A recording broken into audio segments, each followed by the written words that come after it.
tempat ini adalah tempat paling aman pada akhir zaman. Ketika keluar Yajuj dan Majuj. Tapi ada 2 teman kita yang visanya di reject. Jadi kita udah, waduh, kita kena tahan nih. Ya Allah, mudah-mudahan gak ada apa-apa. Ya Allah, mudah-mudahan gak sampai ada masalah gitu loh. Gimana rasanya nyampe juga di alam? Banyak-banyak istighfar.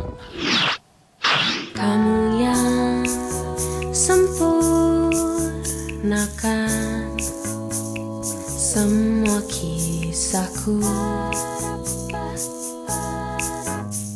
tentang cinta yang bahagia. Assalamualaikum warahmatullahi wabarakatuh. Assalamualaikum warahmatullahi wabarakatuh. Welcome back to The Romeo's YouTube channel. Kita udah masuk ke episode masih Al-Aqsa Journey. Kita udah keluarin dari mulai keberangkatan, kemudian kita udah ke Mesir, ke Alexandria, terus ke Taba, di border. Pokoknya semua videonya udah lengkap. Jadi buat kalian yang kelewatan bisa langsung cek aja nanti di playlist dari pertama supaya ngurut ya. Sekarang kita udah sampai di episode Al-Aqsa ya. Jadi episode kemarin kita cerita pertama kali, kesan kita pertama kali melihat kompleks Al-Aqsa, Dome of Rock di Jerusalem. Dan kita mau lebih dalam lagi cerita kegiatan kita hari kedua, hari ketiga, dan hari keempat. Jadi jatah kita di Jerusalem itu ada 4 hari guys. Jadi 4 hari itu ada beberapa yang city tour, ada yang beberapa 1 hari yang full kita ibadah hanya di Al-Aqsa doang. Jadi ada beberapa itinerary yang memang aku berdua sama baby skip karena kita ingin lebih intimate dengan Masjidil Aqsa. Nah, buat teman-teman nih yang pengen tahu apa sih hotel kita di sana, itu namanya di Capitol. Itu sentral, dekat, jadi jaraknya ke Al-Aqsa tuh berapa kilometer ya, Beb? Ada 5, ada nggak?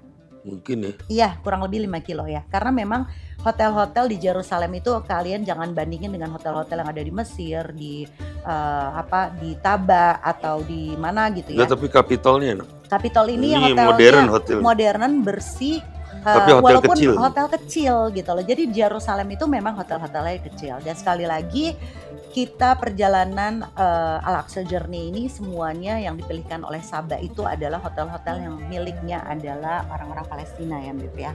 Nah, kita nginep di Capitol, kita jalan pertama kali subuh guys. Jadi kita tidur cepat, kita langsung mempersiapkan diri untuk bangun jam 3 pagi.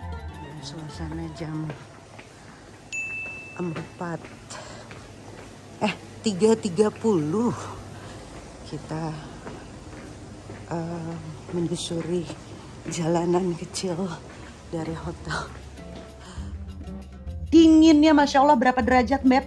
Mungkin kalau malam gitu 6. bisa 6 kali. 6 derajat. Jadi kita siapin long john, coat, baju luar, jadi sampai 3 layer ya. Kita jalan kaki dan ini Masya Allah pertama kali kamu menyusuri gelapnya malam ya, lorong.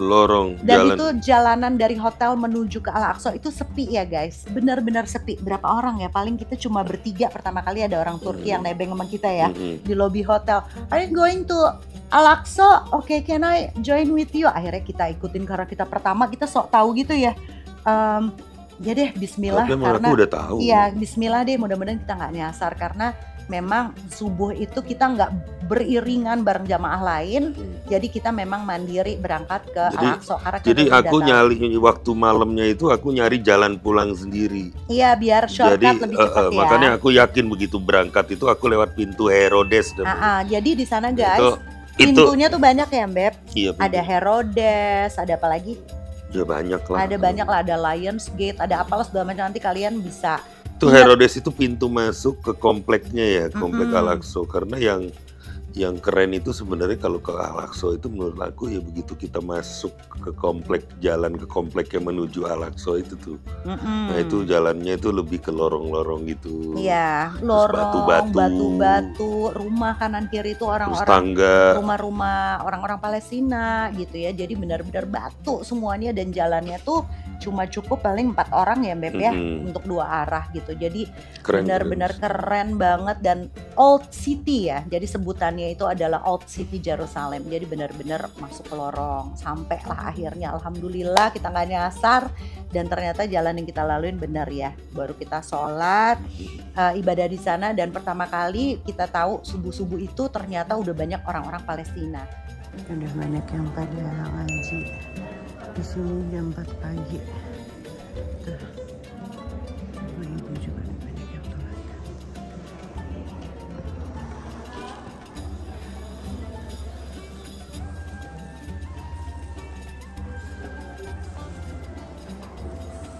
Kita ambil di sini aja deh, biar barengan sama yang lain. Nah, ini juga info buat teman-teman semua bahwa di Palestina itu ada beberapa orang yang memang boleh masuk ke Masjidil Aqsa. Ada juga golongan orang-orang Palestina yang nggak boleh masuk. Orang Jericho itu nggak boleh ke Al-Aqsa ya, Beb ya? Karena mereka paspornya Palestina. Kan pasti mereka KTP-nya Palestina. Iya, kayak orang Ramlah, orang yang ada di Hebron gitu ya. Pokoknya Wilayah Islam. Wilayah Islam Arab Palestina yang memang mereka ID pasportnya itu adalah Palestina. Mereka memang dilarang untuk masuk Al-Aqsa.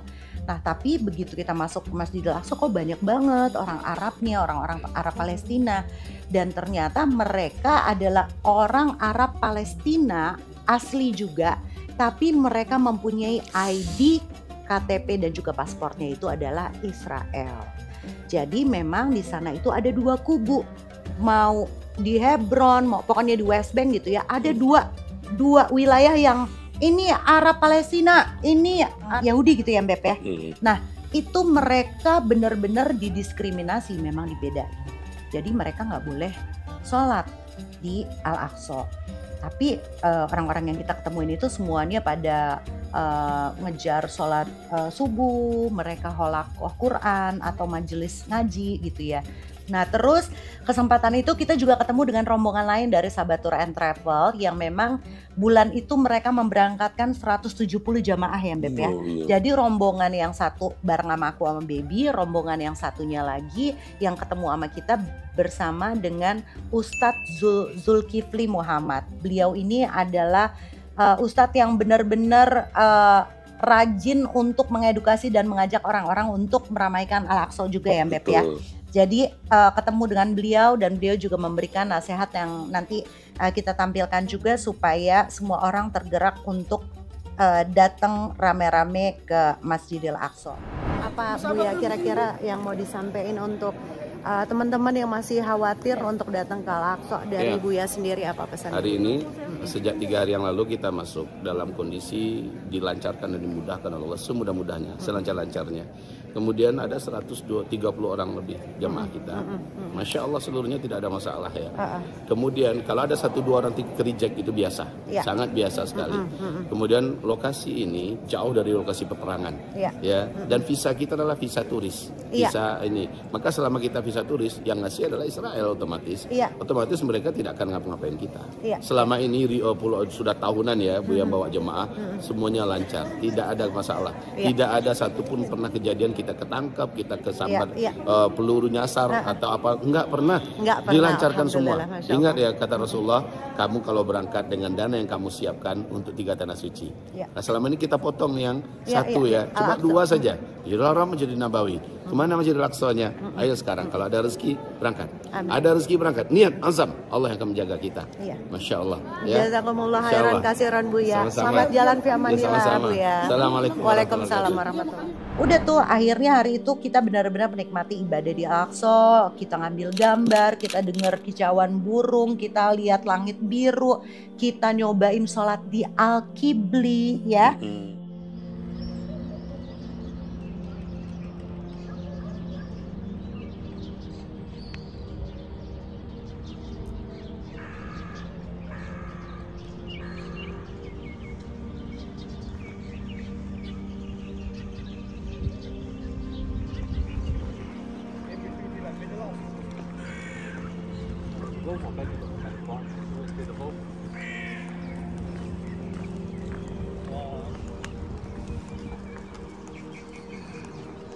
Kamu lebih suka Qibli atau Dome of Rock?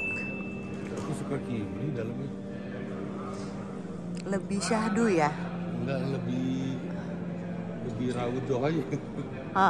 Lebih Terus lebih apa ya? Lebih terang gitu nah, lebih cerah. dan lebih plong gitu ya. Sekarang kita mau suruk dulu. Iya, benar. Oh, ini di dalamnya tuh nyaman banget. Masya Allah ya, bagus banget ya. Masya Allah.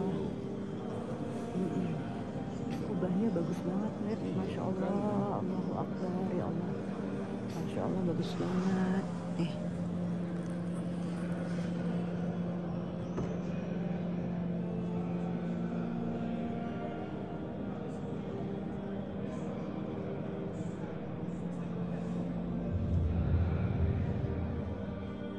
Jadi gini guys, Al-Aqsa itu adalah kompleks, oke? Jadi kalau disebut Al-Aqsa itu bukan spesifik nama masjidnya, tapi itu adalah kompleks, jadi gede banget ya. Nah, satu yang kubah emas yang sering kita lihat itu adalah Dome of Rock atau masjid dengan kubah emas. Kemudian jarak 50 meter turun ke bawah itu ada kubah yang warnanya abu-abu atau kehitaman, itu namanya Qibli. Jadi kalau di Dome of Rock itu yang kita temui adalah sejarah jejak Rasulullah ketika diangkat proses Isra Mi'raj.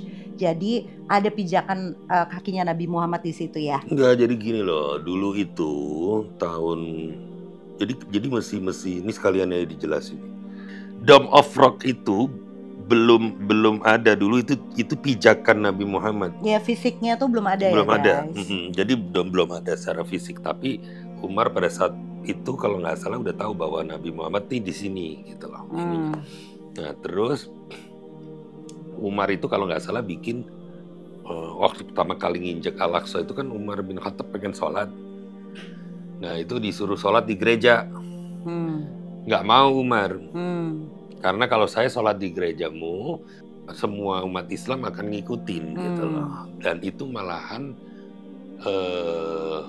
mengambil hak gereja lo sebagai apa namanya daripada tempat ibadah lo gitu loh. Nanti jangan sampai gitu, mendingan gue sholat di luar. Nah Sulman waktu itu sholat di luar gereja. Nah itu yang sekarang jadi Masjid Umar yang di samping kiri. Iya. Itu tuh masjid itu. Iya. Jadi kalau kamu tanya Masjid Umar di mana, ya Masjid Umar itu yang Di kita dalamnya masuk di dalamnya Al-Qibli. Oh iya sorry. Qibli. Nah yang aku sholat duha di situ. Nah jadi kalau ditanya Masjidil Aqsa itu semua pekarangan itu ya Masjidil Aqsa. Iya.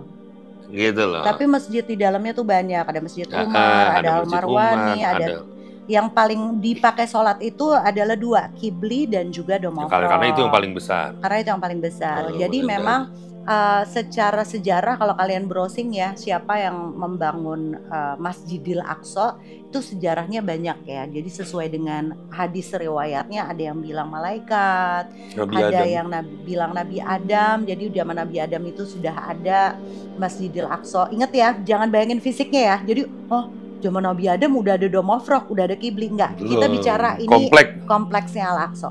Terus ada yang bilang Nabi Ibrahim, kemudian ada Nabi Sulaiman yang memperbagus, kemudian itu benar semua, itu semua bagus. Jadi semua kekuasaan dari zaman Nabi Adam itu Al-Aqsa itu memang titiknya sudah ada. Jadi ada titik-titik di mana Rasulullah diangkat ke Masjidil Aqsa, Rasulullah memimpin para nabi dan juga Rasulullah para rasul menjadi imam. Itu semua sejarah sejuta nabi guys. Kalian itu ke Al-Aqsa, kalian ke Palestina, ke Yerusalem itu adalah sejarah semua nabi-nabi besar. Jadi kenapa? Karena kan mayoritas. Kenapa? Karena mayoritas itu nabi-nabi itu Nabi Yakub. Nabi-nabi itu diturunkan lewat Nabi Ishak. Iya. Nabi-nabi Israel itu di Yerusalem itu semua. Kenapa ngumpulnya di situ nggak di Arab? Karena semua keturunan itu dari Nabi Ibrahim. Nabi Ibrahim punya anak Ishak sama Ismail. Nah Ismail ke Arab di bawah Nabi Ibrahim, Ishak di Yerusalem. Nah tetap di Hebron ya waktu itu ya. Nah Ishak punya anak Yakub. Yakub punya anak berapa? 10 apa 12 tuh. 12. Yang terakhir ada Yusuf. Bunyamin sama Yusuf. Yusuf punya keturunan lagi. Iya. Nah, jadi semua besar nabi-nabi kita. jadi kota, jadi negara para nabi Iya, sebenarnya. gitu. Masya Allah lah, pokoknya jadi di sana kita benar-benar menikmati banget dan mempelajari ya, karena ilmu kita nih maaf kalau misalnya nanti yang disampaikan kita ada yang salah, tapi intinya kalian di sana tuh akan banyak sekali dapat ilmu pelajaran sejarah, dan kita juga ketemu dengan pedagang-pedagang Palestina, dan kita juga sempat city tour ke makamnya Nabi Yunus ya Beb ya. Ke Nabi Yunus, jadi kita sholat di sana.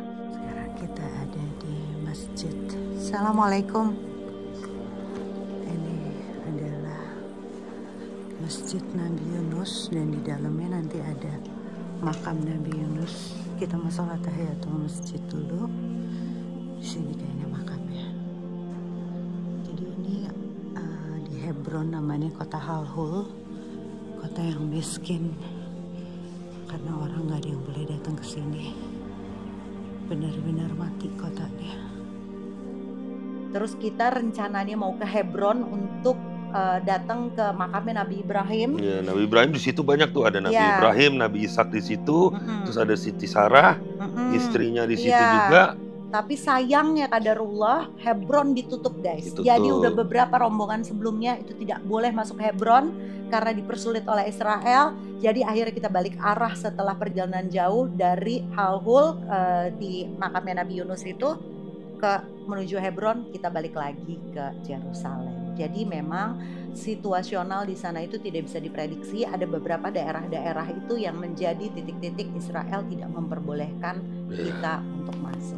Nah, hari ketiga ini di Al-Aqsa kita lebih banyak belajar lagi, kita lebih banyak lagi cari tahu lagi sejarah apa yang belum kita tahu, banyak banget ya Beb.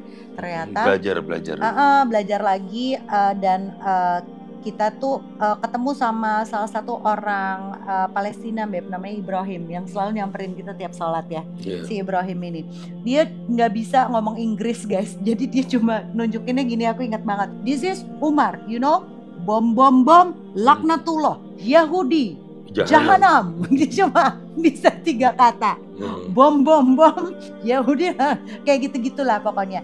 Jadi dia cuma nunjukin yang sebenarnya secara sejarah juga kita kayak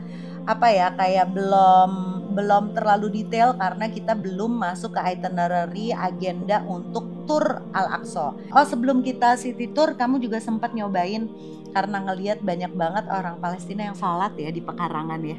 Nah, akhirnya Baby nyobain wudhu gitu ya di luar di depan kibli, jadi ada tempat wudhu bulat gitu. Baby wudhu di situ, terus udah gitu nyobain sholat di pekarangan gitu ya. Masya Allah, diiringin dengan walaupun tidak berimam ya, nggak berjamaah, tapi ngerasain karena waktu itu kita ngejar waktu untuk kita mau gabung nih sama jamaah lain karena kita skip, memang pengen ngabisin waktu lebih banyak di Al-Aqsa, jadi kita skip waktu itu, nggak barengan sama mereka yang acaranya tuh waktu itu kemana gitu, pokoknya kita nggak ikut yang BPS skip.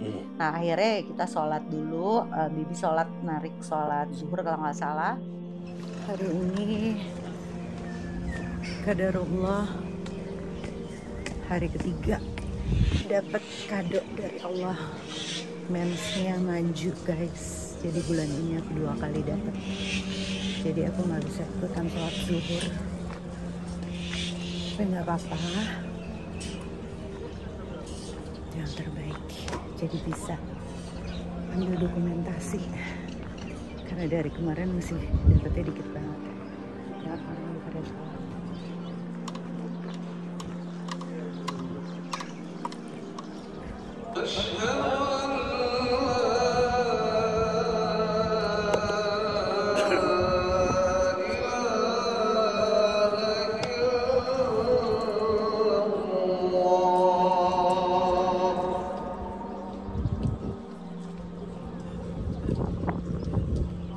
حي على الفلاح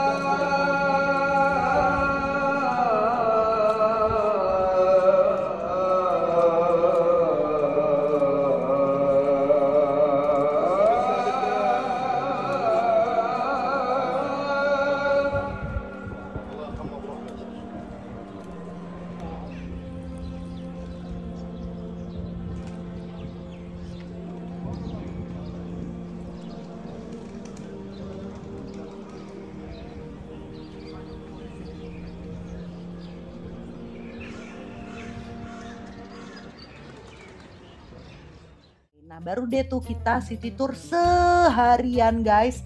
Jalan, bayangin itu hari terlelah kita di Al-Aqsa ya Beb. Iya, Hari betul. terlelah kita karena kita keliling Al-Aqsa yang itu yang 144.000 meter persegi, kebayang nggak? Kita puterin satu-satu. Kita harus membuka tas.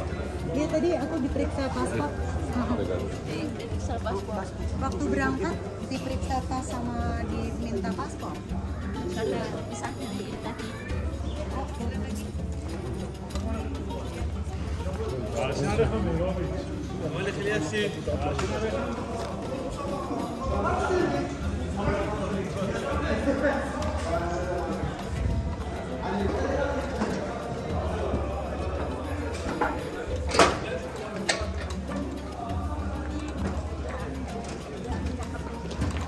Di mana-mana tentara, di mana-mana bersenjata, di mana-mana dicek.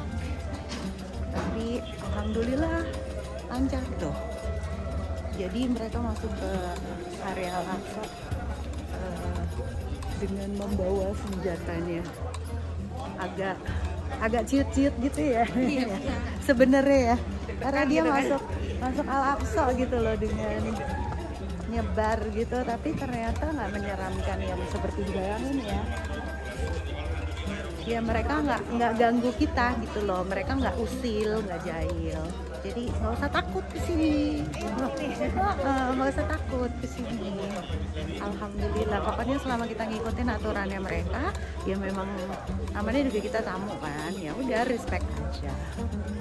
Aku ceritain aja secara garis besar bahwa tour leader kita ini menjelaskan tentang sejarah di mana titik-titik tuh kenapa sih di Al-Aqsa tuh banyak banget kubah-kubah, banyak mihrab-mihrab gitu ya, banyak titik-titik apa sih hadis-hadis palsu yang berkembang di Wikipedia atau di internet gitu ya, yang misleading, kayak misalnya contohnya ada batu ngapung gitu ya, yang dianggap katanya pada saat Rasulullah diangkat ke Sidratul Muntaha dari Masjidil Aqsa tuh batu itu ikut terbang, pengen ikut.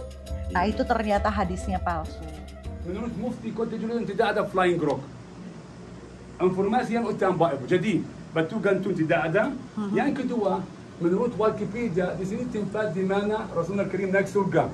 Salah Bapak Ibu. Tempat di sini lubang dilakukan ketika tentara salib. Ini tuan Bapak Ibu batu di sini untuk menjawab. Jadi lubang di sini Bapak Ibu dan bagian dari batu dipotong sebab menurut kepercayaan Kristen di sini batu suci, di sini batu penciptaan dunia, di sini batu di mana Nabi Ishaq dikorbankan, bagian dari bait Allah berkah. Jadi lubang di sini saja berumur 800 tahun ketika kubbat as-sakhra menjadi gereja. Informasi dan Bapak Ibu, ada banyak pertanyaan dari mana Rasulullah Karim naik surga? Dari halaman Al-Aqsa. Halaman. Kawasan di luar Bapak Ibu kawasan Al-Aqsa ada kubah yang kecil dibangun oleh Salahuddin Ayyubi namanya Al-Mi'raj, naik surga. Tetapi tidak ada orang tahu dari mana pasti di mana Mi'rajnya. Ada informasi lain Bapak Ibu, ada orang percaya bahwa di sini tempat di mana Rasulullah Karim Muhammad SAW من إمامي Bapak Ibu semua Nabi.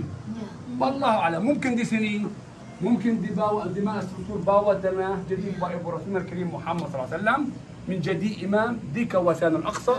Tetapi tidak ada tempat pasti 100%. Tidak ada tempat 100%. Nah ini dia tadi yang udah dijelasin. Ini adalah mihrab Nabi Muhammad pada zaman Ayyubi dan juga Ottoman yang dibikin ini sebagai simbol aja bahwa Rasulullah diangkat dari Masjidil Aqsa ke Sidratul Muntaha. Ini dan ini. Tuh ada mihrab ya. Ini hanya simbol aja. Jadi di sini banyak mihrab-mihrab. Yuk Beb. Terus di Dome of Rock juga diceritain bahwa ada helai rambutnya Rasulullah di situ, dan juga ada batu yang wangi yang tangan kita tuh bisa masuk gitu ya, nyium wanginya. Orang-orang pada bilang katanya itu batu surga yang memang wangi dari sananya, padahal enggak, sama sekali itu batu biasa. Di sini ada kotak yang besar, di dalamnya ada salah satu rambut dari Muhammad SAW, tetapi tidak boleh melihat. Yang kedua, ada dua informasi salah. Ada dua Yang pertama, ada orang percaya bahawa lihatlah itu harun asli dari waktu Muhammad salat itu bid'ah, informasi salah Bapak Ibu. Yang kedua Bapak Ibu, itu dimulai pada waktu dinasti Fatimiyah. Itu Bapak Ibu ada orang di dalam ada jak Nabi Ismail alaihi salam. Setelah itu Qubbatus Sakhra menjadi gereja. Orang Kristen bilang kenapa? Itu jejak Nabi Ismail Isa alaihi salam. Nanti bid'ah Bapak Ibu dilanjutkan Muhammad SAW. Jadi Bapak Ibu tiga bid'ah. Tidak jejak Nabi Ismail atau Isa atau Muhammad. Betul biasa. Jadi sini apa? The truth apa? Dibikin ini untuk apa tujuannya? Saja simbol saja. Oh, simbol. Kalau saya gubernur, saya akan menghancurkan bid'ah itu. Iya. Sebab Bapak Ibu ada banyak informasi salah. Di bagian atas ada salah satu rambut menurut asal betul, tetapi di bawah itu betul biasa. Oke, tapi ada rambut Rasulullah benar? Benar ya di dalamnya. Oh, Ya. oke. Nah, terus udah gitu di hari itu kita berkesempatan juga untuk datang ke area Yahudi. Ngapain? Mereka kan udah jahat. Ngapain ke sana gitu. Nah, di sini kita pengen kasih tahu juga bahwa Yerusalem itu adalah tempat di mana sejarah mencatat tiga agama saling hidup rukun. Ada Yahudi, Sekota ada tiga Nasrani, iman dari ya. dulu tuh Yerusalem terkenal itu. Dengan Islam. Nah, terus udah gitu kita melihatlah tembok ratapan tuh seperti apa. Jadi nanti teman-teman bisa lihat tembok ratapan di sana.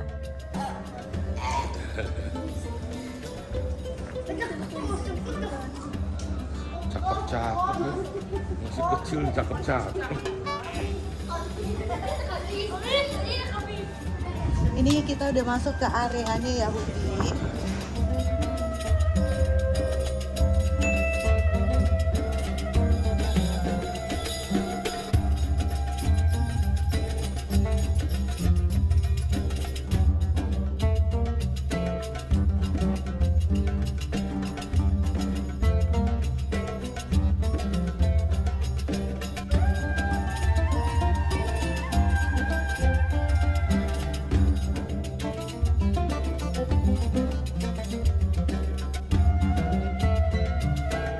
Teman-teman pasti banyak yang kepo ya, pengen tahu gimana sih pengalaman kita ketika melewati setiap gerbang yang kita lewatin masuk ke area Masjidil Aqsa atau area yang pokoknya sekompleks itu.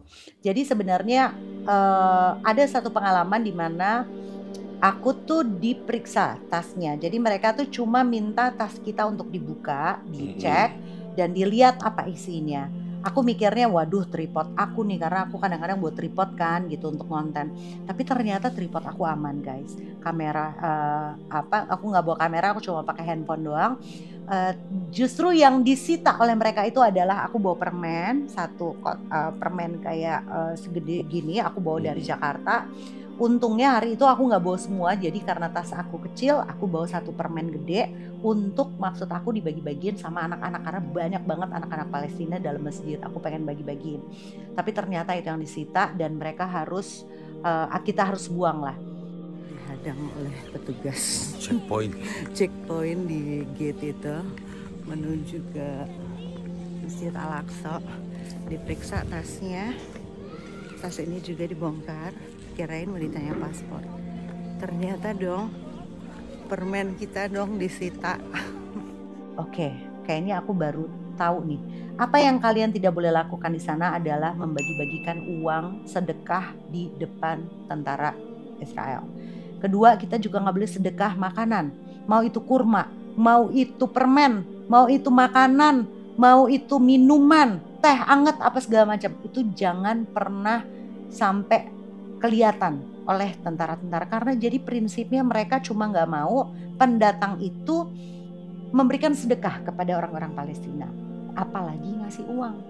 Aku titip banget pesan kepada kalian semua, kalau sedekah kita bisa sedekah ke imam masjid, mau kibli, mau dom ofrok boleh. Kedua, kita bisa taruh di box kayak kita tuh di masjid kan ada ya, ke tempat kenceleng di itu juga ada kayu, itu sedekah untuk maintenance dari masjid Masjidil Aqsa, itu juga kita bisa sedekah. Ketiga, kalau kita mau sedekah ke tukang sampah atau ke pedagang yang memang kita ngelihat udah tua gitu ya, itu benar-benar kita harus lihat kanan kiri dulu, jangan sampai ada tentara yang mengawasi. Permen gitu mendingan gak usah bawa deh ya, makanan minuman gak usah bawa deh. Kalau niatnya ke Masjidil Aqsa untuk ibadah, kita gak usah bawa. Jadi kalau mau bagi-bagi sebelum masuk ke Masjidil Aqsa, karena banyak banget di sana pedagang, banyak di sana tukang sampah, banyak di sana penjual-penjual makanan dan lain sebagainya. Jadi pinter-pinternya kita untuk bisa mengkoordinir sedekah yang kita ingin salurkan. Itu tips dari aku. Terus kemudian alhamdulillahnya di sana juga kita berkesempatan bisa bersedekah secara langsung kepada orang-orang penduduk Palestina yang turun-temurun dari zaman dulu lah ya. Itu mereka ada satu camp khusus untuk orang-orang Palestina yang sakit kanker. Jadi untuk informasi, camp-camp Palestina itu ada banyak, tapi bukan ada di Yerusalem. Bukan ada di orang-orang Gaza. Maksudnya isinya bukan orang-orang yang di Gaza dan di Rafah, tapi mereka itu isinya adalah orang-orang Palestina yang dari zaman Nakba nih. Mereka turun-temurun, mereka korban perang ini kan sudah lama, bukan dari Oktober kemarin doang, tapi ini kan perang sudah terjadi lama. Mereka ditampung, jadi yang di camp kanker ini yang kita kunjungi ada di Bukit Zaitun ya Mbak ya.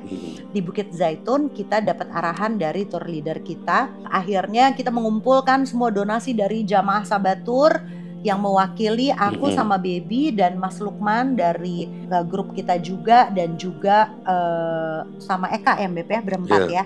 Kita naik mobil menuju ke camp situ, dan kita pertama kali agak amazed karena tempat penampungannya itu cukup layak lah ya, cukup layak gitu. Terus kita bertanya lebih lanjut gitu bahwa di situ itu memang bukan orang-orang yang Gaza, karena orang Gaza itu mereka nggak bisa keluar kan, mereka tertawan di sana, mereka nggak bisa keluar dari Gaza, mereka nggak bisa berobat, nggak bisa kemana-mana. Jadi siapa mereka? Mereka itu adalah orang-orang Palestina yang sebelum agresi militer yang 7 Oktober, tapi mereka terselamatkan dalam tanda kutip karena mereka sakit, mereka lagi berobat.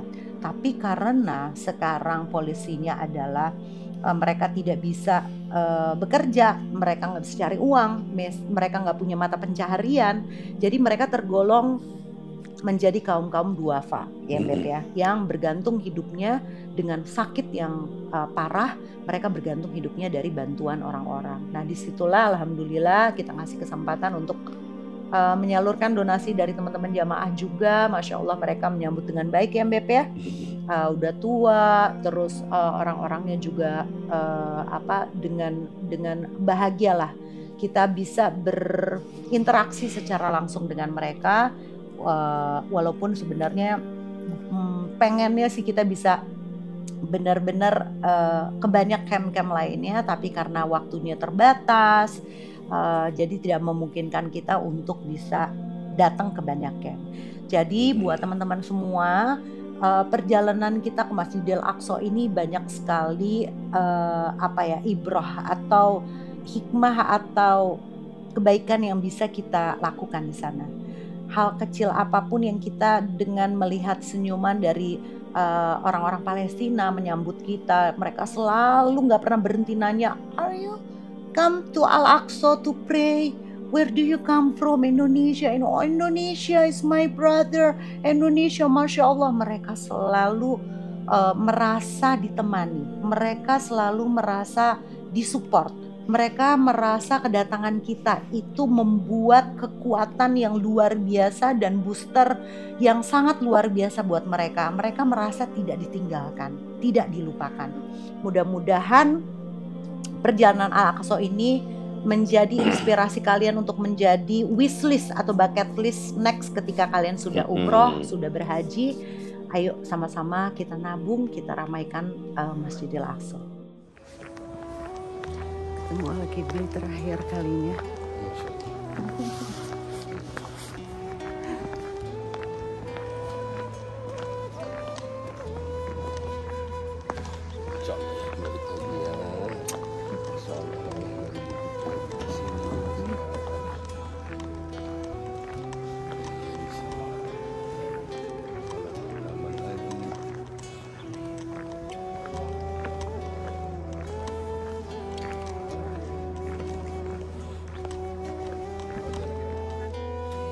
Selesai sudah perjalanan Al-Aqsa, tapi ternyata holy trip kita tidak berhenti di Yerusalem. Kita masih ada perjalanan menuju Petra yang ada sejarah Islam juga tertinggal di sana. Jadi buat kalian yang penasaran di Petra keindahannya seperti apa, stay tune di episode selanjutnya. Ini banyak tanam. Yang kuning ini, yang bunganya kuning ini. Ya, kuning dan nasi putih. Ini pohon korban. Petra ini memang dia itu adalah lost city ya. Jadi dia tuh kota yang tertimbun berabad-abad, yang mana salah satunya adalah seorang nenek yang usianya 91 tahun. Masya Allah, aku sampai ngobrol sama beliau. Beliau berangkat udah bongkok guys, benar-benar udah bongkok jalannya, tapi masih digandeng sama anaknya yang umurnya 65 tahun.